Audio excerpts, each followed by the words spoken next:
èèyàn kan sọ nínú fídíò tí a ṣe kọjá lánàá,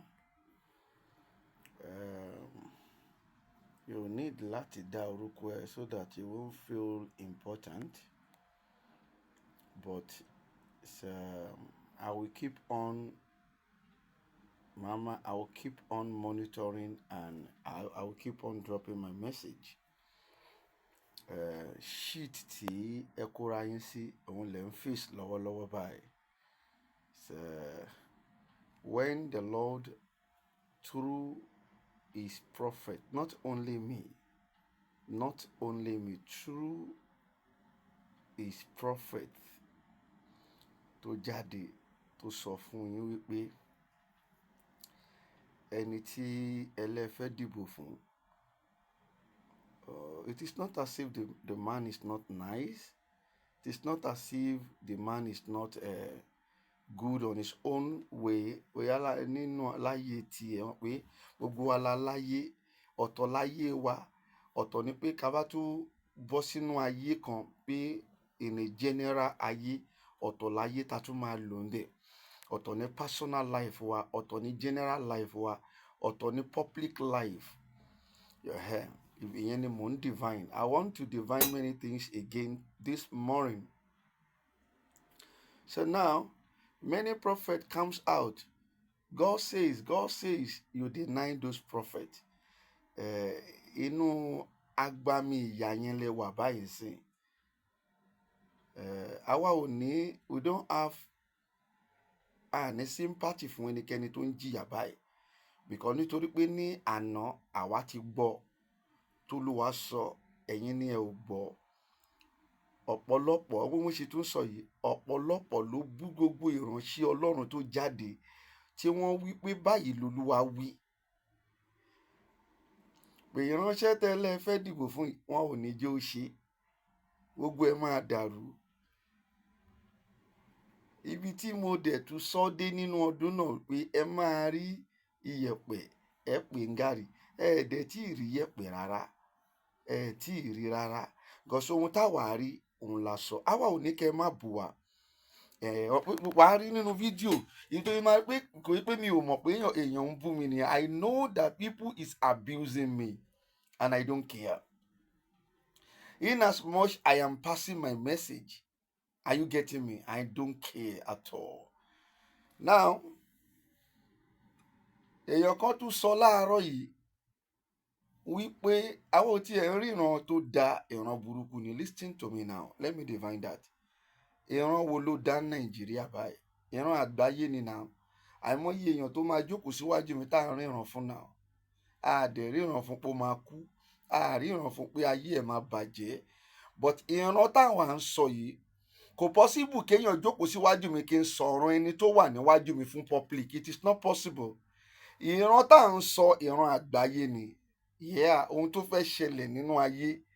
Ìyẹn tọ́lọ́run mú wa rí pé wérí àyè nǹkan báyìí máa ṣẹlẹ̀ ń bí, nǹkan máa ṣẹlẹ̀ ń bí báyìí. Now, nínú Nàìjíríà as of today, ìran wo lo expect pé kó jáde bí kì í ṣe ìran búburú, ìran tó dáa? Ṣé tó pé òun sọ wípé I am a prophet of dawn. Mi ò sọ fún ẹ pé kò rí bẹ́ẹ̀. Ṣùgbọ́n gbogbo ìwọ tó sọrú ẹ̀, inú òkùnkùn ló máa wà títí tó máa fi kú. Bẹ́ẹ̀ ni wọ́n kọ sílẹ̀. Àfi tó bá jẹ́ wípé Ọlọ́run kọ́ ló sọ. Ìkíní nìyẹn, àfi tó bá jẹ́ wípé Ọlọ́run kọ́ ló pè mí. Gbogbo ìwọ tó wù kó lẹ́nu ẹ kó ló ń bú èmi. Inú òkùnkùn bírímù ló máa wà títí tó máa fi wọlé Ọlọ́run sùn padà. Because èmi máa ń reply àwọn èèyàn and that is normal. Tèmi nìyẹn. I don't talk about other prophets, but me, I will reply you. But kí mo ní pé orúkọ ẹ kó má feel important because you are nothing to me. For example, America, abroad, torí ẹ, they have prophets. They have Christians, they have Muslims, they have traditions. Èyí tó lí kálukú bá ti ní lọ́kàn pò fẹ́ ṣe òun ló máa ń face. O ò lè rí nílùú òyìnbó kò rí kéèyàn kan bá wọn bú traditional.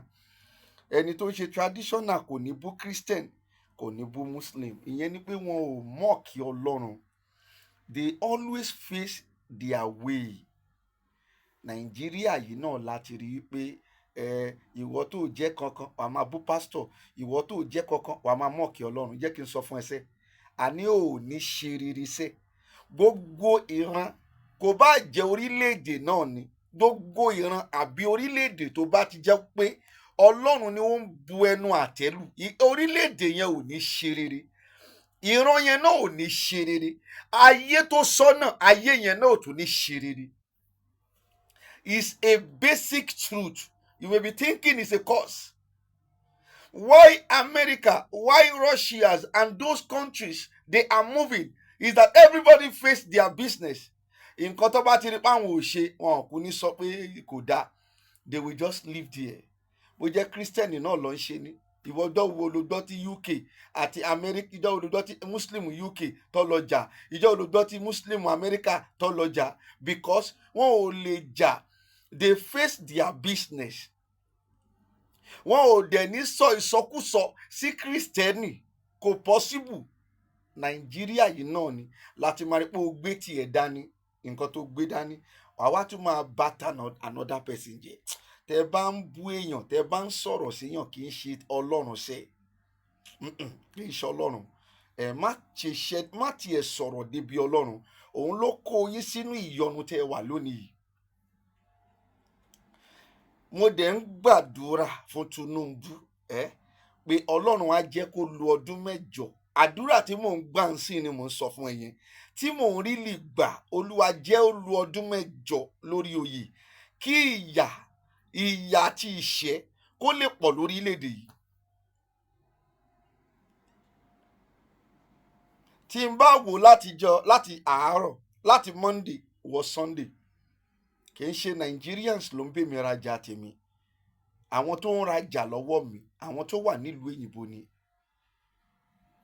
Nínú ọ̀sẹ̀ yìí sí mo sì lè fi, mi ò nídìí láti prove ẹ̀ fún ẹ tó pé adọ́run mòótọ́ ni ẹ dẹ̀ máa jẹ̀yà tí tẹ máa fi ṣíjú wọlé Ọlọ́run níṣẹ́. Gbogbo yejú èèyàn tó jẹ́ wípé Ọlọ́run kò rí gáàdì Ọlọ́run, ó máa jẹ ìyà títí tó máa fi ṣíjú wọlé Ọlọ́run ni. Ọlọ́run wá jẹ́yàn tó kéré ni. Ọlọ́run, orúkọ yẹn pọ̀ létí, orúkọ yẹn pọ̀ létí, kì í ṣe èèyàn tó kéré lèèyàn ká lòun insult Ọlọ́run. Gbogbo yejú ẹni tó bá ní, tó jẹ́ pé Ọlọ́run lòun fẹ́ máa insult àbí ọ̀tá Ọlọ́run lòun fẹ́ jẹ́, ìgbé tí ayé ẹ̀ máa dàbí káìtì tá máa ń ta sókè báyìí, tá bá ti ta tó máa lọ ya lókè, àgbésí ayé yín máa ya dànù ni. Bẹ́ẹ̀ ni, it is not a cause. I am explaining things to you. Ìwọ tó jókòó gẹ́gẹ́ bí ọ̀tá Ọlọ́run, sèmi ò ní kẹ́ ẹ má bú àwa, continue. Gbogbo ẹnu tó bú èmi, tí mo dẹ̀ mọ̀ pé òtítọ́ ni mò ń sọ sẹ́, gbogbo ẹnu báyìí tó bú mi, tí mo dẹ̀ mọ̀ pé òtítọ́ ni mò ń sọ, lágbára Ọlọ́run, irú ẹnu bẹ́ẹ̀ kò ní sọ testimony rere mọ́ láyé ẹ̀. What kind of prophecy do you want me to see in Nigeria of today than the bad one who is there? Where have you seen a good prophecy now?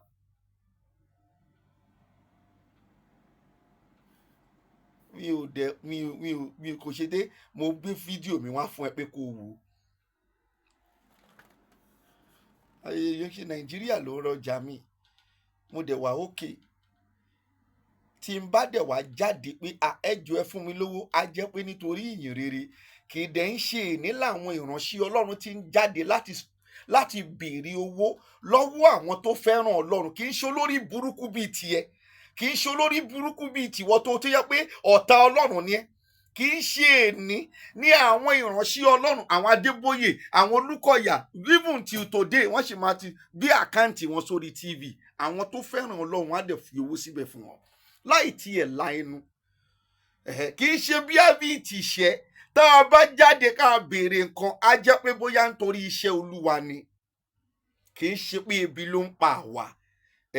Ebi, gbogbo ẹnikẹ́ni tó bá ní tí Ọlọ́run yẹn ló fẹ́ máa sọ̀rọ̀ tó dá sí ebi ló máa pa yín kú ní Nàìjíríà iṣẹ́ ẹ̀yin gan á rí wípé ìjọba Tinubu ìtawà ti sọ tá a dẹ̀ rí tẹ́yìn nínú òun lẹ́fẹ́ o àní fi o kinní kan sí di ọmọ ẹlòmíì o àní ṣe gbá o Yorùbá ni wọ́n o ìjọba yẹn gan èmi gan ti fi ọwọ́ sí pé kó máa ṣe lọ mo dẹ̀ ń bi Ọlọ́run kó lo ọdún mẹ́jọ pé kó lo kí Tinubu lo ọdún mẹ́jọ ẹ̀ pé nínú ayọ̀ nínú àlàáfíà nínú ìlera ara tó pé bẹ́ẹ̀ ni ṣùgbọ́n àsọtẹ́lẹ̀ ti wà ń bẹ̀ pé kò lè rí ṣe tó pé àwọn èèyàn ò ní jẹ́ orí gọ́ọ̀mẹ̀ntì yìí ṣe ẹ rí iyẹ̀pẹ̀ ẹ tí ì rí ẹ rí iyẹ̀pẹ̀ ẹ pè ń gàrí ṣe ẹ tí ì rí àwọn tó lè survive nínú ìrun tó ń lọ lọ́wọ́lọ́wọ́ yìí á jẹ́ pé ẹni tó ní bísínẹ́sì ẹ̀ lọ́wọ́ ẹni tó mọ ohun tó ń ṣe. And my own business is a lucrative business. I'm a prophet. I'm a spiritualist. Àwọn tó fẹ́ ṣoríire ni wọ́n ń pè mí sẹ́. Àwọn tó fẹ́ ṣoríire àní bàbá èwo ló wà ńlẹ̀ ọṣẹ àánú wà ọṣẹ àṣínà wà ọṣẹ bìsàbìsà àwọn tó fẹ́ ṣoríire ni wọ́n ń pè àwa kì í ṣe àwọn tó jẹ́ wípé wọ́n fẹ́ ṣorí burúkú. No matter bí Nàìjíríà yìí ṣe le tó àwọn tó fẹ́ ṣoríire sẹ́ wọ́n á sì pè wá á dẹ̀ ṣe ohun tí wọ́n fẹ́ fún wọn lábẹ́ àṣẹ Ọlọ́run wọ́n á dẹ̀ ṣe àṣeyọrí. No matter bí Nàìjíríà ṣe le tó àwọn èèyàn ń gbowó lójoojúmọ́ iye ò ní páwọn tó máa kó 100 million lọ́lé iye ò ní kí wọ́n má kú. Mo drive bọ́tà láàárọ̀ yìí sìn èmi ò tiẹ̀ mọ̀ ibi tí mò ń gbé níwájú ọ̀dọ̀ mi ò mọ̀ pé wọ́n ti kọ́ upstairs síbẹ̀. Mo máa ń béèrè lọ́wọ́ ọmọ wípé ìgbà wo upstairs débí ó ní wọ́n máa ti kọ́ gbogbo tó fi kọ́ upstairs níbi tí wọ́n ti ń pariwo pé ayé ẹ ti bàjẹ́ àwọn tó dẹ̀ ń pariwo yìí àwọn tí wọ́n ń gan Ọlọ́run ni ó lè gan Ọlọ́run ṣe káyé ẹ dá ó lè gan Ọlọ́run kó o ṣe rere ṣe kò possible ó lè gan Ọlọ́run ó lè bú wòlíì Ọlọ́run ó lè gan Ọlọ́run kó o ní pé ìgbésí ayé ẹ máa tòrò ó mọ ohun tí wọ́n ń pè ní Ọlọ́run ni òun ni finance ẹni tó jẹ́ pé òun ni finance ni wọ́n ń bù yá tó bá òun ni wọ́n dẹ̀ ń rí fún Amẹ́ríkà UK tó bá rí pa ayé àwọn UK da ayé Amẹ́ríkà da nǹkan ò bàjẹ́ fún wọn ṣe tó gbọ́ mi wọn ò bú Ọlọ́run bẹ́ẹ̀ ni wọ́n ń bú Ọlọ́run wọ́n ń sọ̀rọ̀ sí Ọlọ́run wọ́n ní Ọlọ́run kì í ṣe Ọlọ́run bó bá tiẹ̀ wá mọ̀ pé kì í ṣe Ọlọ́run jẹ́ kí n sọ fún ẹ kò sí nǹkan tó kàn wọ́n they will only face what they are doing which they know it is their own God táwọn fẹ́ sìn. They will not go against any other God. But ẹ̀yin ẹ kàn máa bọ́ta irọ́ ni òfò ni pastor yẹn pa ò listen to me. Èmi níṣẹ́ tí mò ń ṣe. Ebi ò pa mí, ọkàn mi dẹ̀ balẹ̀. Bẹ́ẹ̀ ni, tí n bá lè máa ra epo tó wọ̀ tí 200, 300 in a week, definitely wàá mọ̀ epo àti diesel ni, wàá mọ̀ wípé ọkàn mi balẹ̀. Owó yẹn dẹ̀ ni wọ́n ń wá kí wọ́n lè fi ṣoríire owó tí wọ́n ń wá kó lè fi sanwó lé yẹn òun lèmi kíkọ̀ fi ń ra epo lásán epo mọ́tò epo amabitan jẹnẹrétọ̀ òun ni mo fi ń rà láàrin ọ̀sẹ̀ kan. Until you people listen tẹ́ ẹ̀ bá ti listen náà èmi sì ń sọ fún yín pé gbogbo ẹni tó bá yọ ṣùkú ẹnu sí Ọlọ́run kò ní ṣe rere. Òun ló bá yín dé yìí ní Nàìjíríà tí nígbà táwọn tó ń sọ táwa ń fi èmi ò lè fẹ́ mímí wéwu mọ́ màá máa gbàdúrà fún Tinubu ni ìgbà táwa ń sọ táwọn fẹ́ mi wá wéwu tí wọ́n ń tírẹ́tìnì àwa lọ́tún lọ́sì tí wọ́n ń tírẹ́tìnì wa lọ́tún lọ́sì pé a ò gbọ́dọ̀ sọrú ẹ̀ mọ́ a ò gbọ́dọ̀ ṣe gbẹ́ mọ́ àwa ń sọ gbogbo ohun tá a rí lánàá tó máa ṣẹlẹ̀ léni tó dẹ̀ ti ń ṣẹlẹ̀ lọ́wọ́lọ́wọ́ yìí làwa ṣe ń sọ nísìnyí mi ò lè fẹ́ mi wéwu mọ́ Ọlọ́run ò ní jẹ́ mo máa gbàdúrà fún Tinubu ni mo dẹ̀ ti ń gbà kí Tinubu kó dàgbà kí Tinubu tó in fact tó bá pè mí gan pé kí n wá kàmpéènì fún Tinubu máa jáde lọ kàmpéènì fún èmi ni mo sọ bẹ́ẹ̀ yá èmi tó bá pè mí pé kí n bọ́ ta, èmi confam ni mo sọ yìí, bàbá confam JP, pé kí n wá kàmpéènì fún Tinubu, màá bọ́ ta lọ kàmpéènì fún. ẹ̀mí Tinubu máa gùn, Tinubu máa ṣọdún 8 nítorí pé kí Ọlọ́run lè kọ́ ìwọ lẹ́kọ̀ọ́ kó o lè jẹ ìyà, kó o rí gàrí iṣẹ́, wàá pé iyẹ̀pẹ̀ ní gàrí.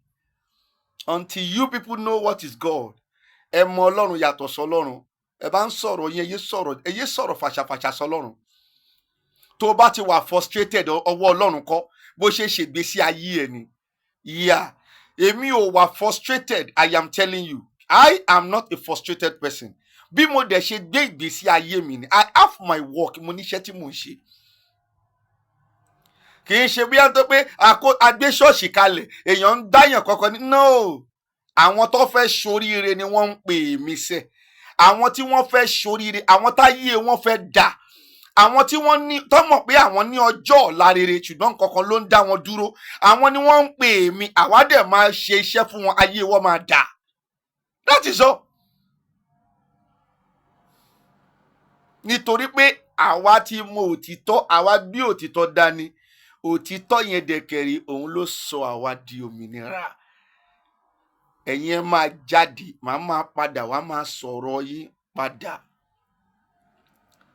Ẹ lè fún mi lọ́jọ́ pé tẹ́lẹ̀ mi ò sọ̀rọ̀ látijọ́ ìbọn, mo tún ti ń sọ̀rọ̀, mo ń gbọ́ páwọn èèyàn náà ń sọ̀rọ̀, ìmọ̀ wá máa fún yín lésì ọ̀rọ̀ yín.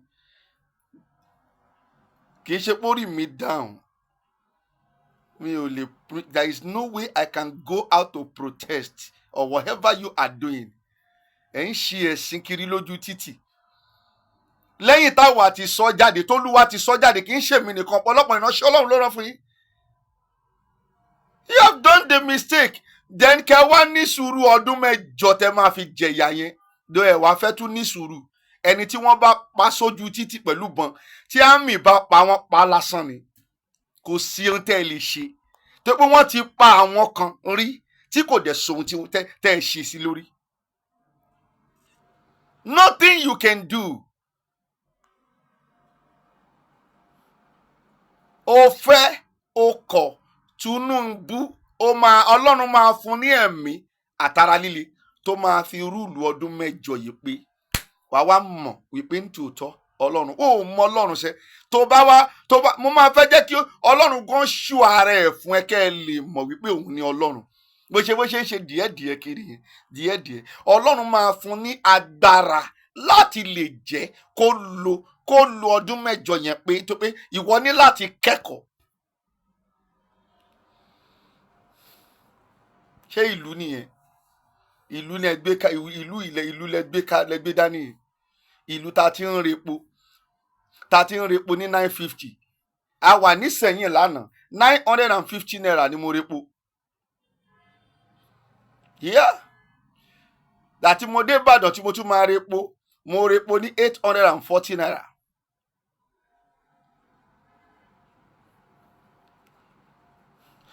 Wọ́n sì repo lẹ́kọ̀ọ́ yìí lánàá ní 9800. Ṣé ní láti sọ àsọtẹ́lẹ̀ ni? Ṣé bí nǹkan tá a rí làwa ń sọ? Ẹ̀yin lẹ ń pè wá ní wòlíì. You called me a prophet of doom. Gbogbo ibi tó ti jáde, ìwọ tó sọ orò lọ́kùnrin, tiẹ̀ máa bàjẹ́ sí ni, tiẹ̀ ò ní dá lọ kọ sílẹ̀. Tẹ jẹ́jẹ́ mi ni mo jókòó. Ọlọ́run ò dẹ̀ ní rán èmi níṣẹ́ kí n máa jẹ́. Gbogbo ìwọ tó pè mí ní wòlíì, prophet of doom, ayé ẹ ò ní dá sí o. Ayé ẹ máa bàjẹ́ sí lójoojúmọ́ níṣẹ́. Ìwọ lọ kọ sílẹ̀. Ara ẹ̀ lẹ́ ń rí yẹn. Mi ò ní kẹ́ ẹ má bù mí. Continue. Ẹni tó bù mí mo mọ orúkọ ẹ̀. Orúkọ ẹ̀ wà nù nǹkan tó send náà. Ìwọ fọkàn ara ẹ̀ balẹ̀. Ìwọ tó jáde tó bù mí yẹn, mo fi Ọlọ́run búra ẹ̀. Ayé ẹ ò lè dá sí. Ayé ẹ máa bàjẹ́ sí lójoojúmọ́ ni. Bó o bá ní aya, o ò ní rí aya tọ́. Bó o bá rí ọmọ, o ò ní rí ọmọ tọ́. Bẹ́ẹ̀ ni mo sọ fún ẹ. Kọ sínú ìwé ìrántí pé bàbá confam ló sọ. Pé mi ò dárúkọ anybody. Ṣùgbọ́n mo ra ẹ̀. Bẹ́ẹ̀ ni mo dẹ̀ mọ̀ wípé òtítọ́ ọ̀rọ̀ ni mò ń sọ. Ayé ni kò fẹ́ gbọ́ òtítọ́ ọ̀rọ̀. Ẹ wá ń jẹ ìyà ohun tí òtítọ́ ọ̀rọ̀ ta sọ lánàá, ẹ wá ń jẹ lẹ́nìí. Egun yín wá bẹ̀rẹ̀ sí ń kanra kiri. Ta ló fẹ́ ta nìyẹn kan?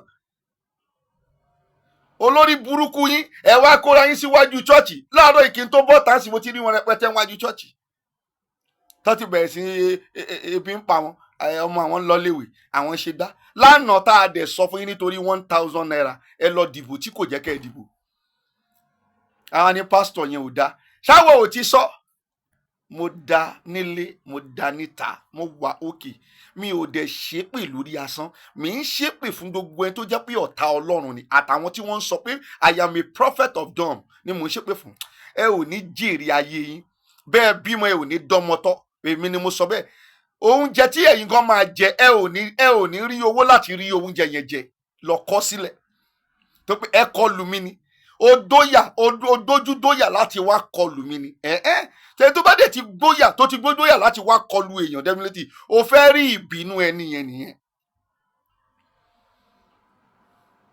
Go to other countries, they are that is functioning. O lè rí kọ́ jáde kọ́ wọ́n máa bú pastor tó ọba ti láìkè pastor yẹn oníkálukú máa lọ lọ́nà tiẹ̀ ni they don't talk about people. O lè rí kí wọ́n jáde kí wọ́n máa bú church àbí kí wọ́n bú mosque ọkọ bú traditionalist tó ọba ti láìkè nǹkan tí wọ́n ń ṣe ọkọ̀ máa lọ lọ́nà tiwọn ni èèyàn kọ́kọ́ ò lè force ẹnikẹ́ni on any religions or on anything they will just be going on his own way. Wọn ò ní bú wọn ò ní sọ nǹkankan nípa ẹ̀ nǹkan tẹ́ ẹ ṣe pé ìlú yẹn dá nìyẹn.